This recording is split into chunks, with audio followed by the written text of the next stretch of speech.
Tonight's tactical enhancement is whiskey. Single malt whiskey.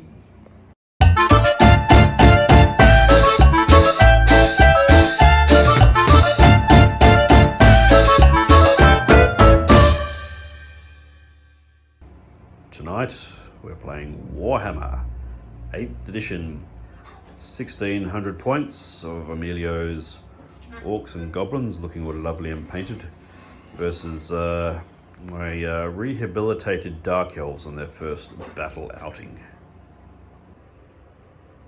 My Dark Elves are attempting a refused flank. They got to choose a table edge, so they took one with a bit of cover. On the refused flank, we have 5 Cold One Knights, ready to chase off whatever riffraff we have over here. Not quite sure how I'm going to do that, but I need something to tie up and complicate that flank. And then ready to hop into this building here, we have 10 Dark Shards. And I've just put an assassin over there. He's not really there. He is actually deployed in this unit of Dark Shards. A nice one close up with those bad boys, just to complicate any attempts to sweep this flank. And next to that we have a Hydra, and we have 25 Corsairs with the Mage at the front. I like to call her Elvira. And then we have a very old school Hydra right there. And that's what you get for 1600 points worth of Dark Elves. As for the Orcs and Goblins, Emilio, talk us through what you've got. Yeah, so over on the right hand side we've got 5 Goblin Wolf Riders on giant wolves. We've got 3 Goblin Wolf Chariots on giant wolves. Oh, aren't they friendly? And over here we've got our Snotling pump wagons. One of them has got some spiky rollers on it, so I've just paid a little bit extra for those, and that should help with the impact hits. It's worth noting Emilio's got a real thing for Snotling pump wagons. not quite sure what to read. There's a bloke doing a survey on YouTube at the moment, and he's gone and got a personality assessment, and he's trying to marry up people's personalities to their choice of favourite army. So I'm not 100% sure if we should go anywhere with that. Actually, they are my favourite. My wife, which was my girlfriend at the time, she bought actually, which one? She bought this Snotling pump wagon for me many moons ago. Get a close up of that thing. Yeah. Okay. And obviously got to come in with a giant. Chris Beautiful, said, yeah. spend another 300 points, bring it up to 1600, so he's 200 points of that. Doesn't he look like the smartest guy in the room? And then you've actually got your 30 Savage Orcs. In with the Savage Orcs, I've got my Great Shaman, who's a level 3. Tattooed and everything. Yeah, lovely. and an Orc Big Boss in there as well. He's the battle standard. And then the other big block I've got over here are my 40 Night Goblins. They include netters and a few other little special things. That's one unit there, not 2. Yeah. That's one unit. And in that unit I've got a Night Goblin Big Boss and a Night Goblin Shaman. So rightio. I'm just spreading the risk, because in previous games I bring a Shaman and blows up. So for 2 Shamans we'll still get some spells out. Yep. And then over on the left flank we've got the 2 Goblin Spear Chuckers with the Orc Bullies to help them. So they would fear elves if we didn't have the bullies with them. So right. I gambled that one, and I think the gamble paid off, because I didn't want fear. I didn't know Chris was going to bring elves tonight, but at least I've got that little bit of insurance for the spear chuckers. Lovely. All right. I should probably qualify. Get a bit of a shot while I talk. I should probably qualify that my mage in there is level 4. She's the army general. So both of our armies are led by a mage.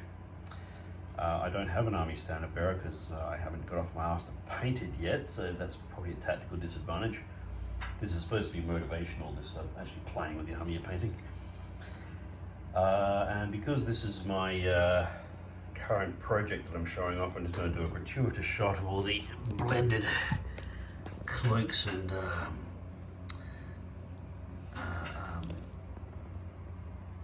spiky bits that I've been working on all these models. And all the way over here. Oh, and these buildings are you can get it. This is a PDF that's floating around. God knows if it's copyright. It dates back to the 80s, I think. This is the Warhammer Townscape, and I found a copy of that and printed it all out on 200 GSM paper and built a bloody lot of them. They look alright. I'm still just trying to work out what to do with basing. So they do need big base to blend into the table, and whether to do it all as a big thematic town or do them all on individual bases to make that terrain more functional and you know, not to sit on a shelf somewhere. If you've got an opinion on that, feel free to put something in the comments. Anyway, it's time to roll a dice and see who gets first turn. Dark Elves will get +1 because they finished deploying first. Alright, what do we got? 5 and a 4. Lovely. Dark Elves get first turn. We'll check in around the end of that with an update of what's going on. At the end of the first half of turn 1, Dark Elves have done their bit and the cold ones have come up the hill to square off against this lot, figure out what we can do to them. The dark shards are actually in the building. We've deployed them in front so we don't forget about it, but yeah, the building rules will apply. Over here you can see the other dark shards slipped out of the forest to get some shots off, and we moved up the line. Now the dark shards didn't do a lot. They needed 6s to hit, having moved, shot twice at long range and all of that. So I was hoping to knock a few wounds off with those guys, but it didn't happen. Now, more interesting, when it came to the magical whoop-de-doo, I got 2 spells off. The first one dropped the ballistic skill on that bolt thrower by 1, well, by D3, but I only rolled a 1.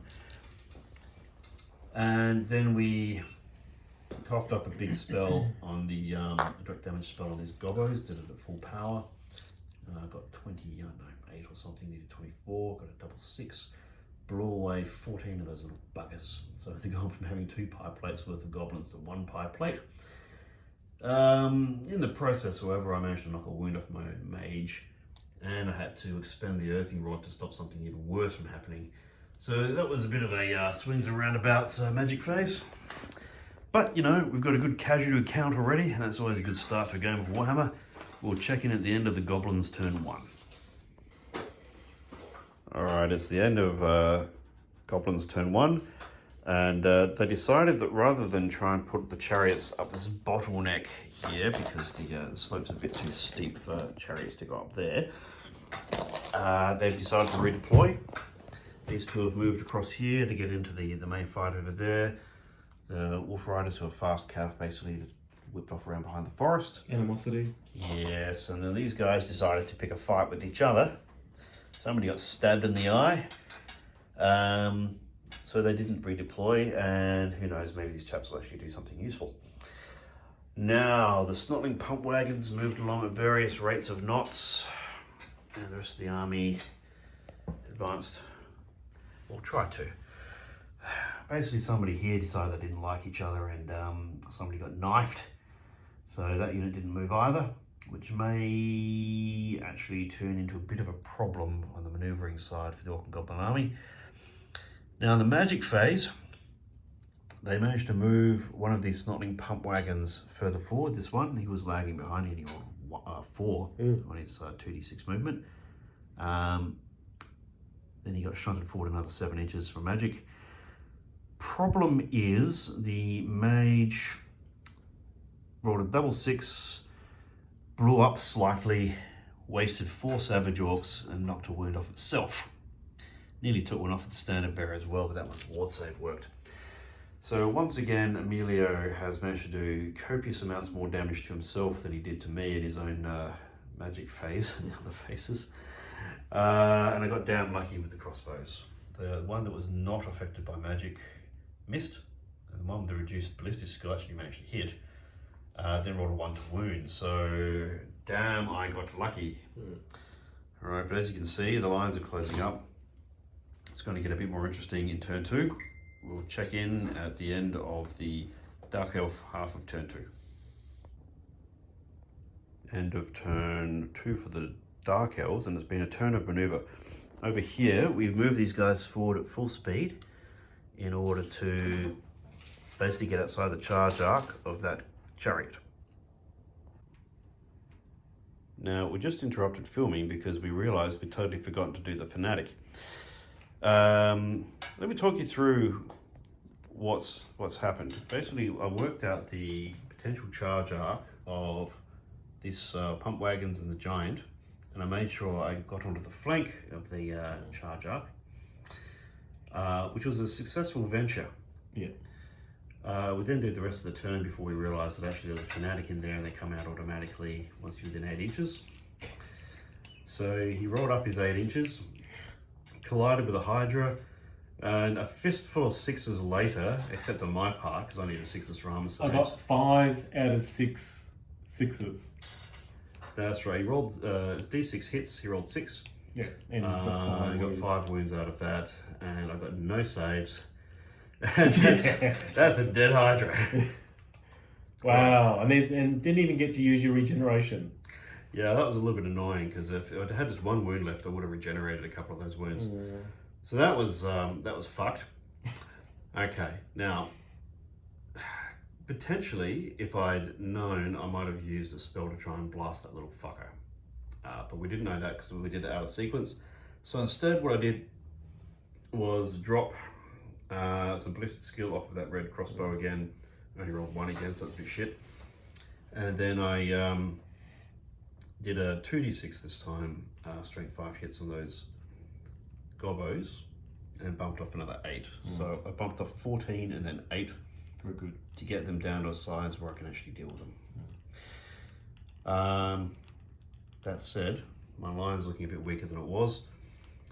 In the shooting phase, we took out one of the pump wagons with a volley of crossbows, and over here, these crossbows took out one of the chariots. Now, the chariots aren't very tough, but they do hit like a ton of bricks because of the impact hits. And they get a lot of them because they're cheap, so I really do need to work on these fuckers. So that bit's going okay. He'll probably end up hitting with at least 1 in each group. But we're still in the fight. But yeah, that 180 point loss there is going to hurt like hell. It'll be interesting to see what the Orcs and Goblins do, because it's now their turn and that little bastard's on the loose. All right, we'll check in at the end of Orcs and Goblins turn 2. End of Goblin turn 2, and this guy stopped being stabby in the backy at his own sort and moved to be out of the charge range of these guys. The other surviving chariot moved up. Okay, this guy got animosity and went nowhere. The other one moved up, didn't quite get there. Fortunately, that mad bastard went away from my guys and is now surrounded by Orcs and Goblins. We had a bit of an argument about, this is what happens when you do things out of sequence. We positioned him, he rolled 8 inches away from his unit when he charged out. But because we had done it later in the game, I was only 7 inches away. Whereas I should have stopped the Hydra at 8 inches as soon as the fanatic came running out. Yeah. So that meant that... But you forgot that there was a fanatic in the unit, which you wouldn't know anyway until it jumped out. That's right, because we did it all out of sequence, we didn't think to move the Hydra back an inch.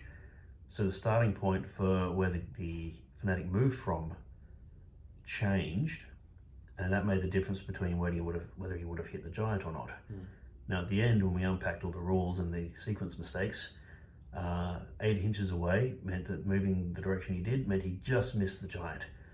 Whereas if we'd done it from 7 inches away, he would have clipped the giant. So that was educational. Bit of the danger with doing things out of sequence. There's quite a few rules to unpack. Now, in the magic, that's right. The other animosity was the Savage Orcs, which includes their level 3 Shaman. So there wasn't a lot of magic flying around, fortunately. He just tried to cast poison on a bolt thrower, but we stopped that. And then the bolt throwers both managed to miss again.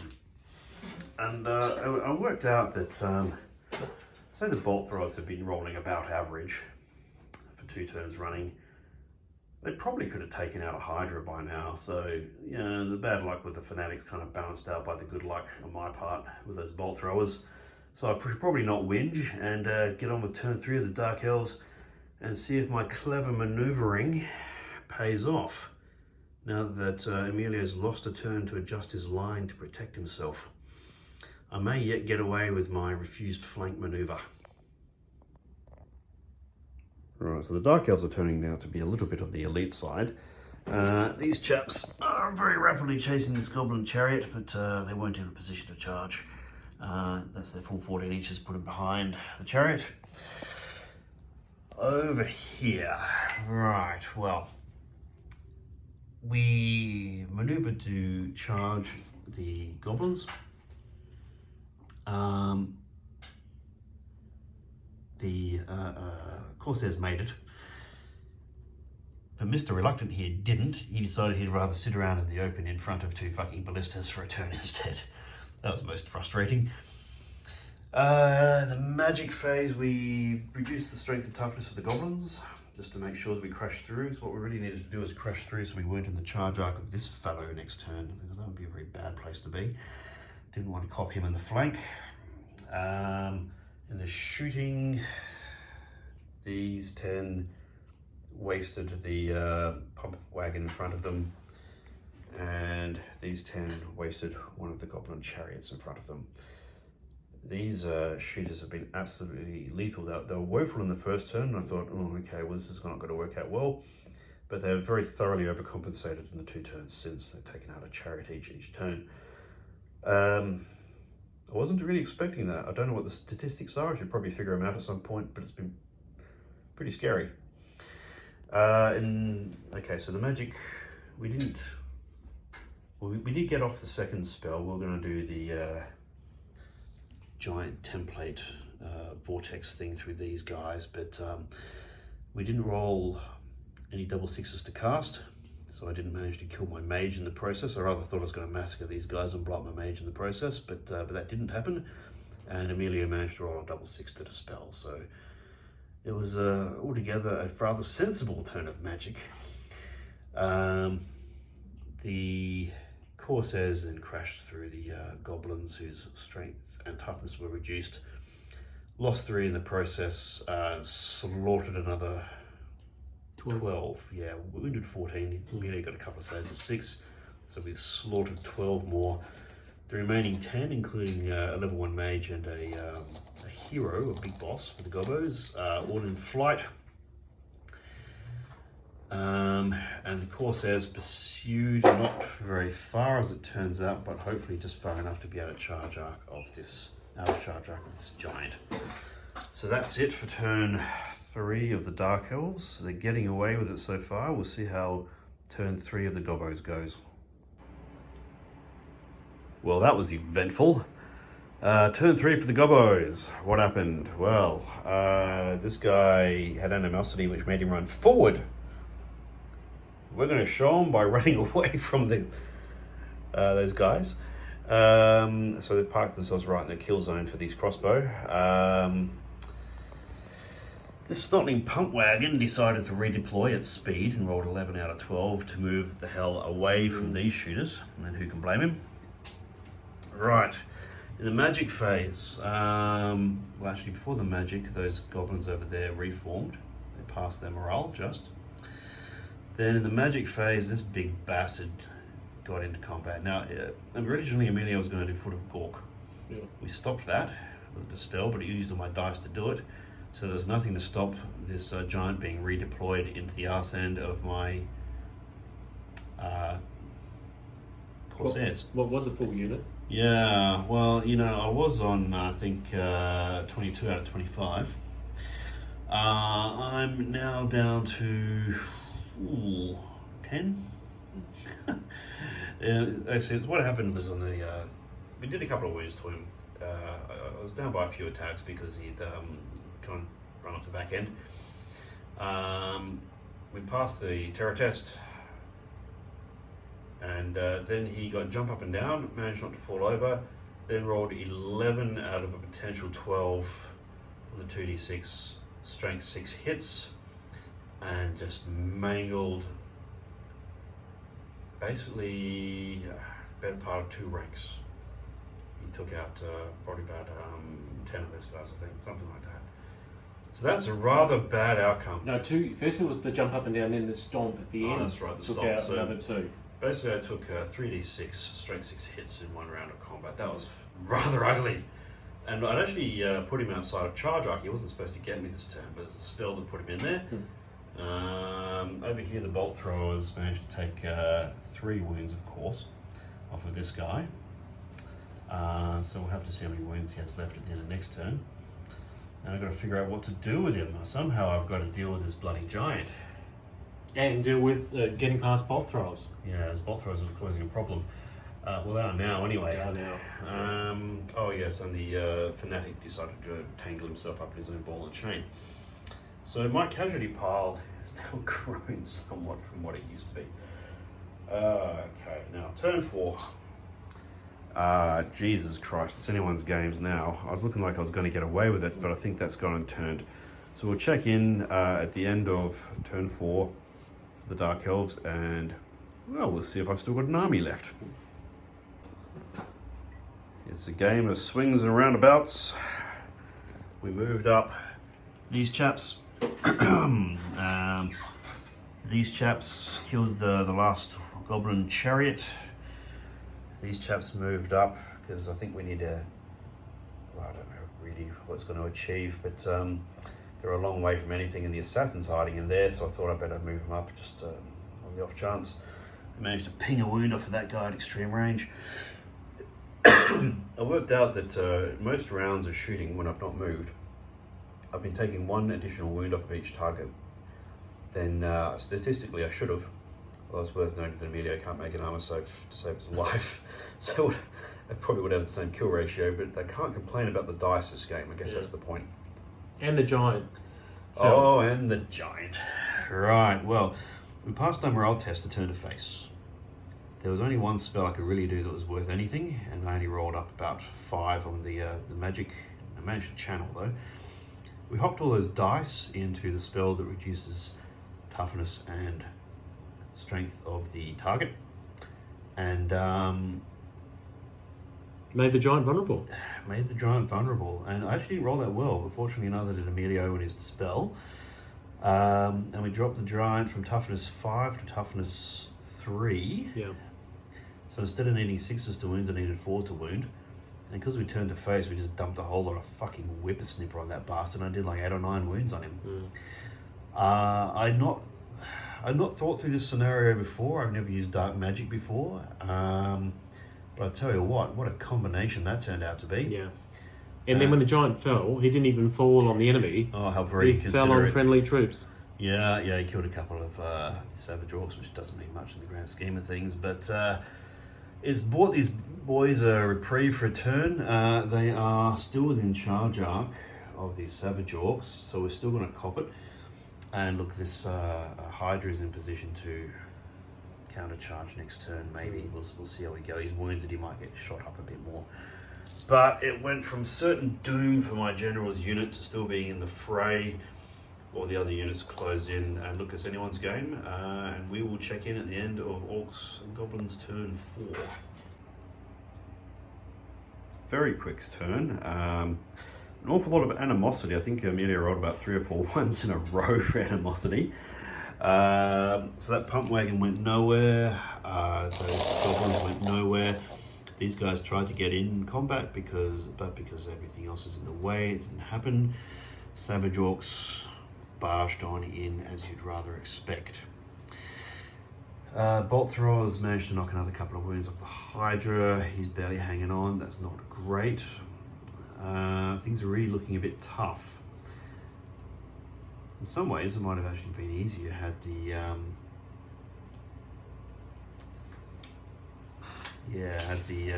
guys there run away. Well, So the Savage Orcs took 10 casualties from the Dark Elf Whippersnipper, but in return they did 7 casualties, and frankly I didn't have that many Dark Elves to spare. So the Dark Elf lines are looking rather thin. The end result was actually a dead tie. Me talking about the rank bonuses and who's got what banners, etc. So going into turn 5 for the Dark Elves, they're hanging on, but not by a lot. Right, so the shooters managed to polish off the last of the snot wagons. I misjudged the inches I needed to roll to get this charge to work, and they went nowhere into the back of that unit, which, look, it got seriously depleted in the melee, and look, the mage actually got off the vortex with the big template, just fucked those guys right up, and took out some wolf riders as well. The shooters polished off the last of the wolf riders. In the melee, we killed a few more of these guys with the Dark Elf Whippersnipper, but in return they bumped the last wound off of one of the Hydra. 180 points, thank you very much. Yes. And no attacks back. Of course, it meant he didn't fight back. If that thing had somehow survived, it would have polished off the remainder of that unit. Yeah. Unfortunately, the remainder of the unit polished off the remainder of the Dark Elves. They won by about 1, so the mage passed her morale test, but now she's stuck there fighting one-on-one with those chaps. But thank you for Frenzy, because that made a difference to the dice. Because even the term they didn't win, they didn't lose, so they've maintained frenzy the whole time. So those Savage Orcs really are savage. Do you want to see this? I'm going to roll my magic dice. Here we go. And this is going to be the Foot of Gork going over here. So an animosity, once again, the goblins are not doing anything. No. So let's see if Foot of Gork gets out. Okay. So 10, 15 plus 3, 18. You're going to have to beat 18 on 18 3 dice. With 3 dice plus 4. 6, 10, 13 plus 4, 17. Oh, I got there! Damn. Yes! Alright, Foot of Gork is going to land on these 4 bastards. Well, that'll get them. Definitely get them. Alright, what does it do? I'll have to Get rid of that offensive, smelly thing. He needs a pedicure. Alright, we're going to look up the rules, figure out what that thing does, and then we'll check in at the end of this turn. Good game, Chris. Right, it's the end of turn 5, and we're calling it because it's pumpkin o'clock, and it's a work night, so we'll be back at work at stupid o'clock tomorrow. Now, what happened? Well, they polished off the mage. That wasn't entirely surprising, but I was rather hoping she might hold out with a wound or something. And those bolt throws returned to form and completely failed to shoot this guy. We had worked out, we played a 6th turn. Okay, I would have dumped an awful lot of crossbow shots into these fellows. They might have lived. If they did live, then they'd dump a lot of magic back. Swings and roundabouts. But when we tallied up the math as to how much carnage we'd inflicted, it was pretty damn even. Probably less than 100 points in it out of a 1,600 point game. So that's a tie. And, geez, what a bloodbath. What an absolute bloodbath. There's not a lot left on either side. Yeah. There's the casualty pile. That's the better part of my army. There's an assassin still hiding in here. Here's a sneaky bugger. He did absolutely nothing all day. I rather thought that he was going to be my last line of defense against a chariot or something trying to roll these crossbow, but that never happened because the crossbow were too good at shooting the buggers. Do you think he should have been better placed in your bigger unit? Well, you know, yes, he would have. You mean you could have really used him? Yeah, but I put him there as a rude surprise to basically play up the refuse flank technique where I figured that the snotly pump wagons would have got in and an assassin jumping up and slicing and dicing it would have been a useful outcome. Yeah, okay. But on the other hand, if he had been in this unit, he probably would have swung that combat because this guy's stats are quite horrific. That's right. So, you know, lessons learned. Well, what else have we learned? You did exceptionally well with magic. You beat me with magic. I finally got my Foot of Gork out, but it randomly dropped in front of your cavalry, Yeah. So the best time to have used it would have been in the first or second turn when you were still bunched up in as larger units. Well, that's right. That original bunch of that block there with the Hydra Would have been an ideal side, target. You would have clipped something. Yeah. Well, I mean, you did deviate by 6, which is the maximum, I suppose, but didn't help. But yeah, that's the time to do it. Yeah. Um, So you won on definitely won out on Magic because I took a lot of casualties. I also was very unfortunate that I rolled 2 6s in my Magic turn and took casualties in my first and second turns for Magic. You did some great damage to yourself. Yeah, animosity didn't help me, but that's what comes with this army. So key units who needed to attack couldn't attack. When you've got magic shamans in your units with animosity, they can't use their spells either. So you make your unit too large, you fail on animosity, the whole unit could turn on itself, or it could just squabble, or it could charge the nearest unit. So it's really quite random for the Orcs and Gobs, and that's part of the fun of running this army. They are hilarious. We got some big spells in this game, and it's worth noting that the one spell you got off that really mattered got the giant into combat after I very cleverly outmaneuvered him, and he slaughtered over half that unit. Yeah, stomping was probably the best action that he could do from the list of things that he could do. I took 11, 12, 13, 14 strength 6 hits that round. So you lost one of your Hydras through that scenario. But also these guys weren't very successful, except on one turn where they took 3 wounds off one of the Hydras, which was enough for the rest of my unit to kill that Hydra in a combat phase.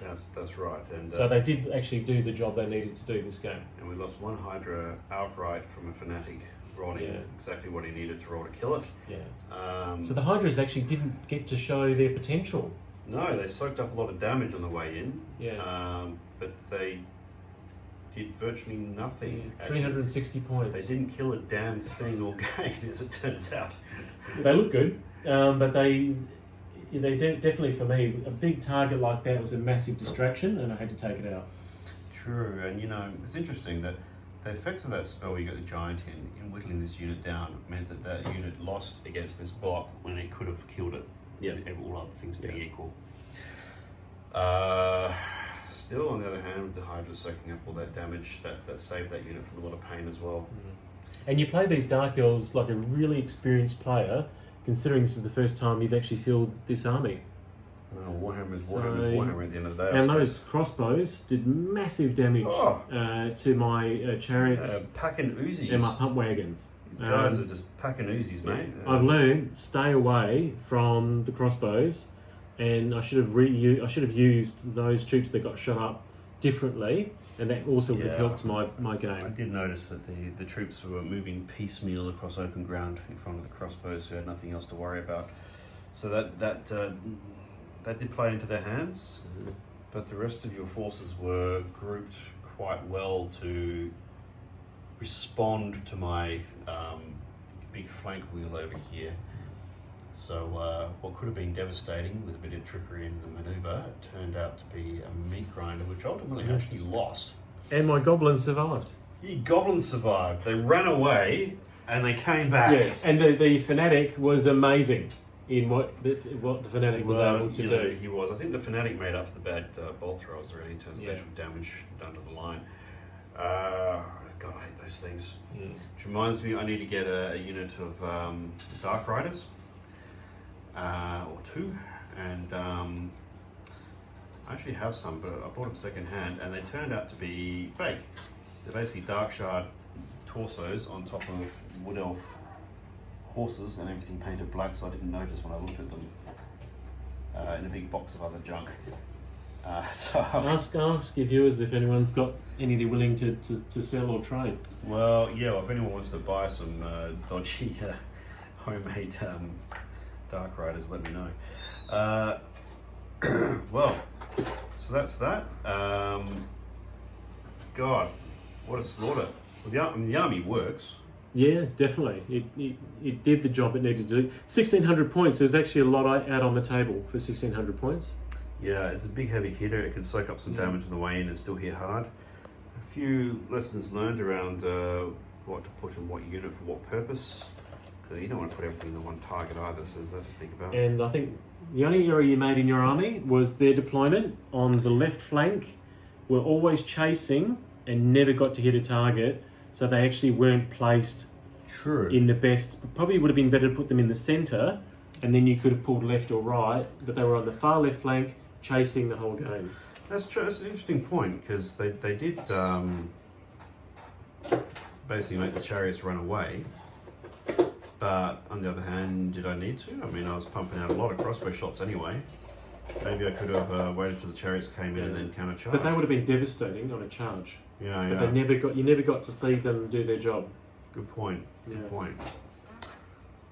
All right, food for thought. I mean, they're only movement to 7. They don't flank quite the way that like cavalry flank. So that extra 2 inches a turn makes a hell of a difference when you got somebody swooping down the flank. Against an army that doesn't move as quickly, they're effective, and you match them up against other fast-moving troops, and so it nullified the advantage they had in moving quickly. Yeah. So they were just chasing. I think you're right.